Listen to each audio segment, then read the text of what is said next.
Hello, everybody. We are reviewing selections today. I have one of our more popular single-family homes, which we call a Pro 4. Comes in 3 different elevations, and of course you have your brochure with your cutaways. And I have my selections window created from a job, a template of this particular floor plan, and I'm going to show you how selections work. These gray bars here are your categories. So, for example, if I wanted to choose an elevation, I could choose the elevation here, and then all of the options that need to be selected when I choose that elevation. I'm going to go ahead and pick the Arts and Crafts elevation, which will add the cost associated with that option. And you can see it'll unlock my remaining choices. So stone columns, for example, need to be chosen with an Arts and Crafts. I'll choose my style, and then I will choose my color. Now, in general, I recommend going through all of your selections and doing your structural items first. I might go slightly out of order for time's sake in this video. So you'd have your elevations here. You'd have anything that's in your base house, your standard layout, inside your standard 4 walls, as I like to call it, and then your structural add-ons, whether that be a garage or a sunroom or something of that nature. Now, we've done all the work to program all the data, so if you're looking at adding a sunroom, you can see you have your choice between adding the sunroom with the 8-foot basement or the 9-foot basement.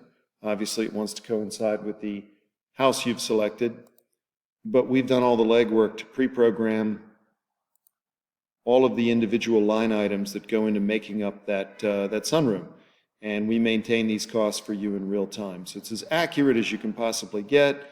And if you're sort of doing this in a format where you're used to just sort of estimating these costs, I think this will be far more accurate than you're accustomed to doing here.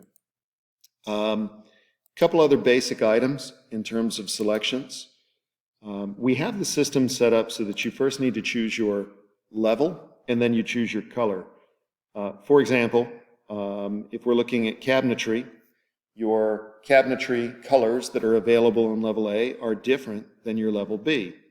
So I'm looking at the second bathroom cabinetry here. I can see my level B comes in smoky gray, a color called Dove, which is a painted gray, and then white, which is a painted white. We have 5 different levels of cabinets here. I could look at any other level and see the different colors that come in that level. But I can see I do not have an option to select that cabinet, and on the summary page they show this lock icon. I first need to choose my level, which is always directly above the color selection, and then it will unlock for color choices the level that I've chosen. So I'm just going to go ahead and pick any one of these for example purposes. Now, everything you do here is being added to your budget. The true cost of this item is being added to your budget, and it's being added to your customer summary. So if you're ever wondering how you deal with cost versus price, this is how you do it. Everything I've just picked is now on the customer selection summary here for a base price, options total, grand total.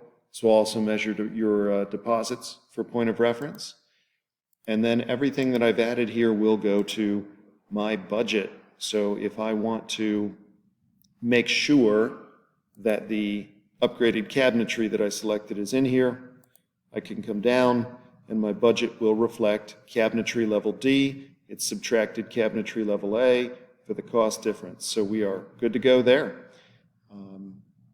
Next week we'll get into a little bit more detail on how these things connect and how this manages itself. But hopefully this gives you a brief overview. Thanks for watching.